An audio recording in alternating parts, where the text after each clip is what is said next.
안녕하세요. 고진학수입니다. 지금 결혼할 상대를 찾고 있다면, 혹은 한번 결혼을 마무리 짓고 재혼할 상대를 찾고 있다면, 아니면 남자친구, 여자친구와 정리를 하고 새로운 연인을 찾고 있다면 저의 영상이 도움이 될 거라고 생각해요. 좋은 사람을 만나는 3가지 확실한 방법에 대해서 한번 이야기해 보려고 해요.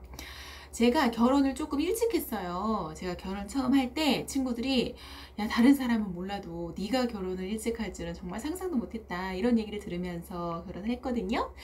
제가 먼저 결혼을 하고 친구들 결혼하는 걸 봤죠. 그러면서 제가 처음 가졌던 생각에 더욱더 확신을 가지게 되었어요.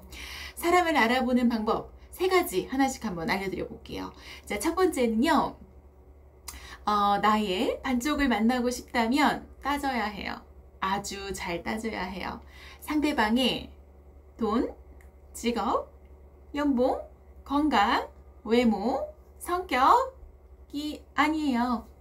이런 걸 따지는 게 아니에요. 뭘 따져야 하냐면은 사람들의 이런 객관적인 것들 중에서 내가 무엇을 중요하게 생각하느냐, 이게 중요해요. 내가 상대방의 성격을 중요하게 생각하느냐, 돈을 중요하게 생각하느냐, 외모를 중요하게 생각하느냐, 이걸 확실하게 아는 게 중요해요. 정말 그래요. 이 모든 조건들을 다 가지고 있는 완벽한 사람은 있어요. 분명히 있죠. 100%의 사람은 있지만 이런 사람들은 결혼을 하지 않아도 충분히 행복하게 살 수 있죠. 하지만 제가 완벽한 결혼이라고 생각하는 것은 50점짜리 사람과 50점짜리 사람이 만나는 거예요. 그래서 100점짜리 삶을 살게 되는 거죠. 그래서 결혼이 누군가에게는 구원이 될 수도 있다고 생각해요. 그런데 그렇게 되기 위해서는 내가 무엇을 원하는지 확실하게 알아야 해요.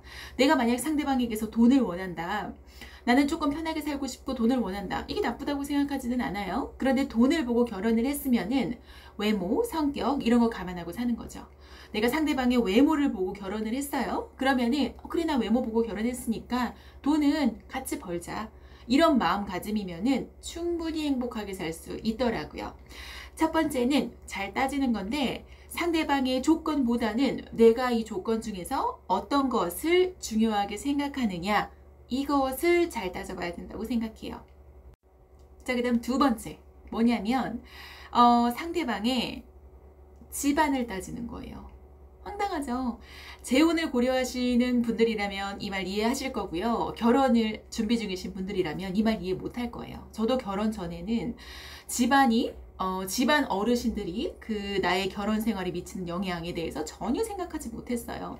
왜냐면 저는 결혼을 이렇게 생각했어요. 남자와 여자가 있죠? 만났어요? 그러면은 완벽한 가정을 꾸리고 원가족과 분리가 되는 거라고 생각했어요. 그런데 막상 결혼을 해보니까 남자와 여자가 만났어요. 그러면은 가정을 꾸려서 비로소 완벽한 일원이 되어서 원가족으로 들어가는 거더라고요. 아직 한국 사회에선 이래요.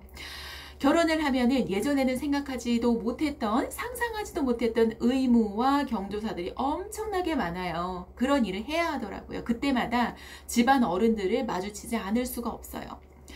결혼을 하면 남편과 아내가 의견을 조율해야 될 것들이 굉장히 많아요. 사소하게는 생활 습관부터 육아하는 방법, 크게는 재정 관리, 돈을 어떻게 관리할 것인지, 이런 것들을 하나하나 다 의견 조율을 해야 하거든요. 그런데 다 할 수 있어요. 하나하나 다 맞춰 나가면 되는데 끝까지 의견을 좁힐 수 없는 게 가족 문제예요. 가족 문제. 어떤 이야기를 하다가 꼭 가족 이야기가 나오면은 큰 싸움으로 번지게 되더라고요. 어느 가족을 보든지. 그런데 큰 싸움이 되지 않기 위해서는요, 그 한 집안의 어른이 인품이 뛰어나면 되더라고요. 집안을 보는데요, 그 집안에 돈이 많은지, 교육자가 많은지, 훌륭한 집안인지, 이런 거 하나도 중요하지 않아요. 한번 살아보면 다 그래요. 그것보다는 그 집안 어르신의 인품이 중요해요. 며느리를 떠나서 인간을 어떻게 대하는지가 중요한 거예요. 인간인 나를 어떻게 대하느냐. 장인 장모님 중에서 큰 목소리를 내시는 분이 사위를 떠나서 이 인간을 어떻게 대하느냐, 이게 핵심이더라고요. 어른들이 좋으시면요, 조금 과장해서 얘기하면 남편과 나 사이에 큰 싸움 날 일이 거의 없더라고요. 그냥 자잘한 의견 조율은 있지만 큰 싸움 날 일이 없더라고요.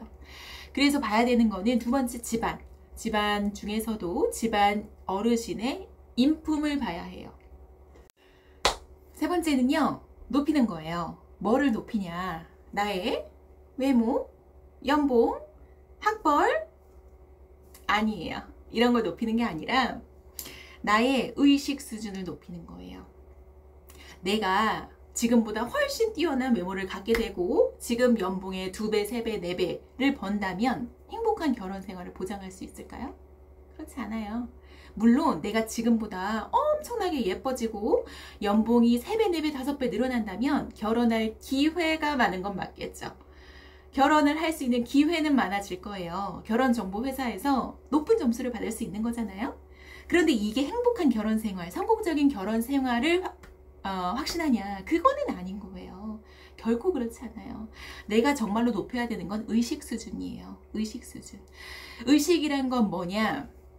나라는 개인이 이 세상을 바라보는 눈인 거예요. 세상을 바라보는 눈. 이게 바로 의식 수준이에요.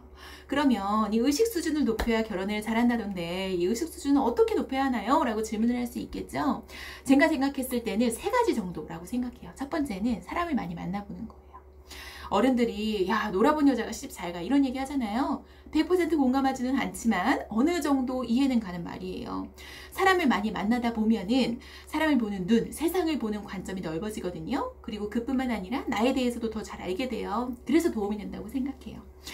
두 번째는 마음을 수련하는 거예요.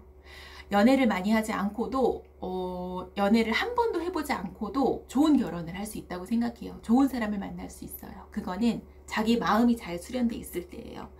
종교를 가는 방법도 있겠죠. 성당을 다니든 교회를 다니든 이슬람 사원을 다니든 상관없어요. 그게 아니라면 명상을 하는 방법도 있겠죠. 이렇게 나의 의식에 대해서 잘 다룰 수 있다면 좋은 사람을 만날 수 있어요. 자, 그 다음 마지막은 제가 이 말을 하려고 영상을 만든 건데요. 이 영상에 좋은 결혼을 하려면 블랭크를 하세요. 이 블랭크의 정답은 독서예요. 독서.